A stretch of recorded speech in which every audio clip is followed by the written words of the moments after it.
Alors bonjour à tous les amis et bienvenue dans cette nouvelle vidéo. Cette vidéo elle est dédiée à tous ceux qui ont un flux de pensée énorme, notamment de pensées négatives et qui n'arrivent pas à s'en séparer. Le but de cette vidéo c'est de vous offrir une technique simple et efficace pour réussir à prendre du recul sur vos pensées et à vous libérer de ces pensées négatives qui vous empêchent d'avancer. Alors cette méthode c'est la méthode de la poubelle. Donc la première étape ça va être de prendre du recul, de vous isoler, d'aller dans une pièce où vous êtes seul, où vous êtes à l'aise. Par exemple, aller dehors aussi si vous le souhaitez. L'idée est vraiment de vous retrouver seul avec vous-même, de vous mettre à l'écart des autres, à l'écart du bruit extérieur. La deuxième étape, ça va être de vous concentrer sur toutes les pensées négatives que vous avez, toutes les sensations sur lesquelles vous n'arrivez pas à prendre du recul. L'idée, ça va être, à contradiction avec le fait de relâcher une pensée, pour cette deuxième étape, d'y penser le plus fort possible.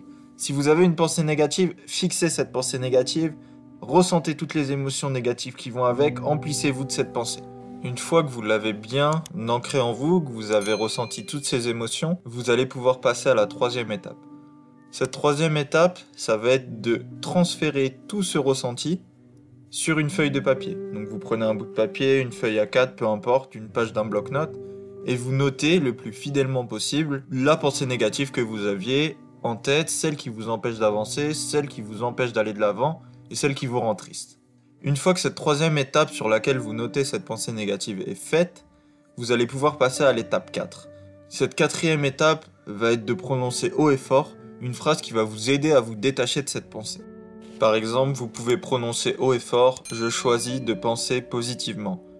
Je ne laisse pas les pensées négatives m'atteindre. Prononcez une phrase forte et puissante qui correspond à votre façon d'être, votre façon d'agir.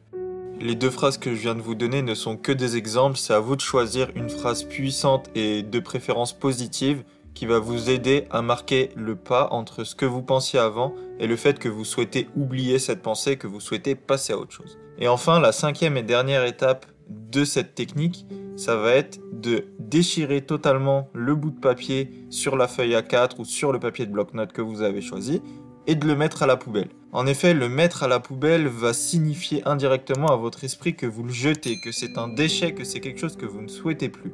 Donc il y a une autre variante aussi qui est de brûler le papier, mais bon, on va éviter de faire des dégâts dans vos maisons. Donc voilà, c'était la technique de la poubelle. Je vous répète rapidement les 5 étapes qui la composent. Dans un premier temps, isolez-vous, prenez du recul, allez dans une pièce où vous êtes isolé. La deuxième étape, c'est de vous concentrer au maximum sur tout ce qui ne correspond pas, sur toutes les pensées négatives avec lesquelles vous souhaitez en finir.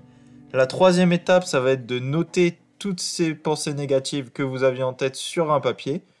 La quatrième étape, ça va être de prononcer haut et fort une phrase positive qui signifie que vous souhaitez laisser ces pensées négatives derrière vous. Et enfin, la dernière étape, ça va être de déchirer le papier et de le mettre à la poubelle. Et vous verrez qu'en utilisant cette méthode assez simple et cette technique qui est très simple à mettre en place, que si vous y croyez fortement et que vous mettez toutes vos convictions pour que cet exercice fonctionne, vous allez voir que ça peut réellement fonctionner et ça peut réellement vous aider à vous détacher de vos pensées, surtout si vous n'arrivez pas à méditer ou que vous ne pratiquez pas régulièrement des exercices de méditation. Voilà, j'espère réellement que cette vidéo vous aura plu. Si c'est le cas, n'hésitez pas à me le dire dans les commentaires et à partager la vidéo autour de vous si vous pensez qu'elle peut intéresser quelqu'un de votre entourage. J'essaye de proposer un exercice de ce type-là tous les 2 jours sur la chaîne YouTube de Soif de Joie. Donc n'hésitez pas à vous abonner à la chaîne si c'est toujours pas fait pour être prévenu en avance de toutes les nouvelles sorties. Sur ce, je vous souhaite une bonne journée et je vous dis à bientôt pour une nouvelle vidéo.